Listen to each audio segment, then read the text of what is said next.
ஆற்றுல காமாட்சி அம்மன் விளக்கு ஏற்றுறது ரொம்ப விசேஷம். ஏன்னா காமாட்சி அம்மன் விளக்கில் தான் குலதெய்வம் வந்து உட்காரும் அப்படின்னு சொல்லுவாள். ஸோ டெய்லியே காமாட்சி விளக்கு ஆற்றுல ஏற்றி வச்சுருங்கோ.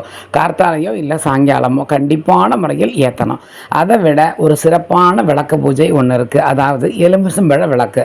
அதை வந்துட்டு நம்ம ஆற்றுல ஏற்றப்படாது அப்படின்னு சொல்லுவா. ஜென்ரலாக நம்ம கோவிலில் போய் அந்த ராவுகால நேரம் அப்படிங்கிறதுக்கு பார்த்தலாம். வெள்ளிக்கிழமை, செவ்வாய்க்கிழமை, ஞாயிற்றுக்கிழமை.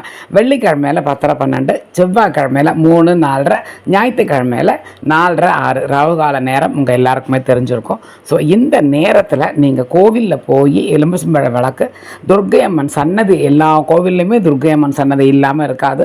அந்த சன்னதியில் போய் நீங்கள் வேண்டிட்டு இந்த எலுமிச்சம்பழ விளக்கை ஏற்றிட்டு வந்தேன்னாக்க நீங்கள் என்ன காரியம் நினச்சிட்டு வேண்டிக்கிறீங்களோ அந்த காரியம் 100% ரொம்ப சிறப்பாக முடியும்.